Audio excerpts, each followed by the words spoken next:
আসসালামু আলাইকুম সুপ্রিয় শিক্ষার্থী ও ভাই ও বোনেরা। আজকে আমরা শিখব হচ্ছে নদীকেন্দ্রিক উপন্যাস। খুব সহজেই খুব সহজ টেকনিকের মাধ্যমে কিভাবে এই টপিকটা মনে রাখা যায় সেটাই আমরা আজকে শিখব। তো টপিকে যাওয়ার আগে আমরা আজকে একটু গল্প শুনব। গল্পটা হচ্ছে এরকম: একজন কবি ছিল, মহিলা কবি, তাহলে কি বলা যায়, নারী কবি। ঠিক আছে, নারী একজন কবি ছিল। তো সেই কবিটার নাম ছিল পমা। সে কি করতো? শুধু কলা খেত। তার হাত দিয়ে অন্য কিছু খেত না, শুধু কলা খেত। হাত দিয়ে শুধু কলা খেত, সে আর কিছু খেত না। তো একটা জিনিস যদি, একই জিনিস যদি বারবার খাওয়া হয় তাহলে কি হবে? পেট খারাপ হবে না? তো কলা খেয়ে সে একটানা কি করতো, 3 দিন মল ত্যাগ করতো, একটানা 3 ঘন্টা। ঠিক আছে, তো সে শুধু কলাই খেত। তো এক জিনিস খাওয়ার ফলে পেট খারাপ হতো, কি করতো? একটানা 3 ঘন্টা মল ত্যাগ করতো। তো তার একটা ভাইয়ের নাম ছিল গণেশ। তো সে কি করতো? সে আবার অন্য কিছু খেত না, সে শুধু ভাত খেত।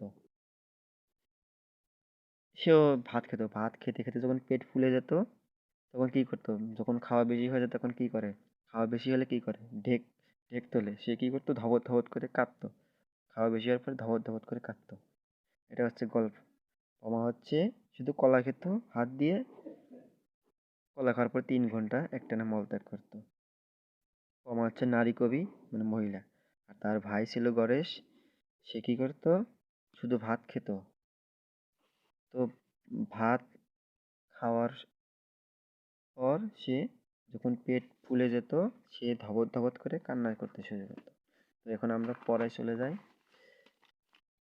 সেটা হচ্ছে, এখানে কিছু হচ্ছে উপন্যাসের নাম আছে যেগুলো নদীর নাম দিয়ে উপন্যাস: পদ্মা নদীর মাঝি, তিতাসিক নদীর নাম, নদী ও নারী, কর্ণফুলী, গঙ্গা, পদ্মার পল্লী, কাদো নদী কাদো, ধলেশ্বরী, ইছামতি, হাসুলিবাকের উপকথা।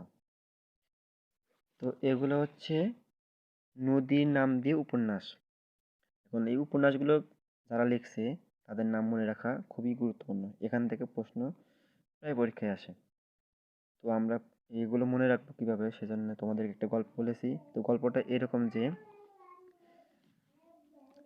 নারী কবি পমা, এটা হচ্ছে ছন্দ, যেভাবে আমরা মনে রাখবো: নারী কবি পমা। ওই যে নারী কবি পমা বলেছিলাম।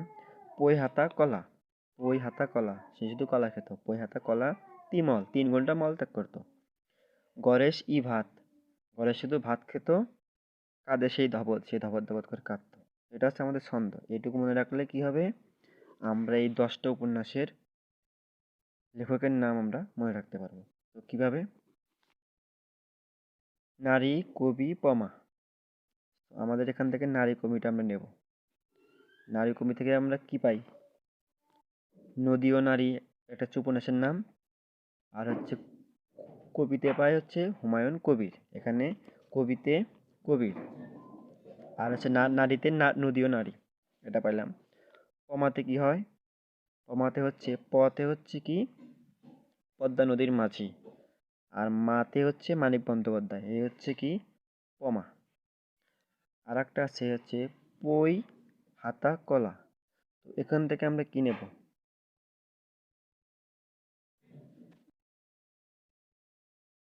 পইয়ের এখান থেকে আমরা নেব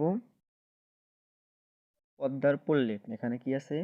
পতে পদ্মার পল্লী, আর রসইতে আবু ইসাক, ইসাকের রসই। এখন তোমরা বলতে পারো যে পমারও প আছে প্রথমে, এখানেও প প্রথমে আছে। মতে মানিক বন্দ্যোপাধ্যায়, এটা সবাই জানে, পদ্মা নদীর মাঝে মানিক বন্দ্যোপাধ্যায় লিখেছে। আচ্ছা, হাতা, এখানে আছে হাতা। হাতাতে প্রথমে আছে হ, তাহলে হতে কি হয়? হাসুলি বাকের উপকথা।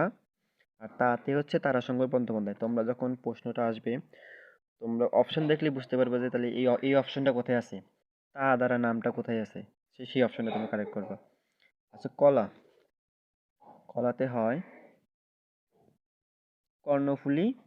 আর লাতে হচ্ছে তোমরা দেখবা এক নামের সবটানিতে লা, ল আছে, আলাউদ্দিন আল আজাদ। কতে কর্ণফুলী। আর তিমল, মানে 3 ঘন্টা যে মলত্যাগ করে, ত হয় শিকার। তিতে হচ্ছে তিতাস, তিতাস একটি নদীর নাম।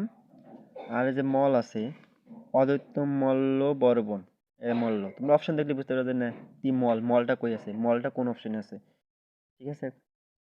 আবার হচ্ছে গরেশ, গতে হচ্ছে গঙ্গা, রেশতে হচ্ছে সমরেশ, রেশ, অপশন দেখবা যে রেশটা তাহলে কার নামের মধ্যে আছে, সমরেশ বসু।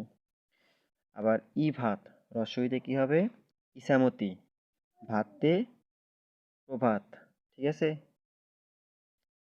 কাঁদে সেই ধপত, তাহলে কাঁদে, তাহলে কাতে কি হয়, কাদো নদী কাদো, কাঁদে কাদো নদী কাদো, সেই, সেইতে সৈয়দ, সৈয়দের সেই, ঠিক আছে, সেই। আর ধবতে কি হয়, ধতে হচ্ছে ধলেশ্বরী, আর বোধতে হচ্ছে প্রবোধ।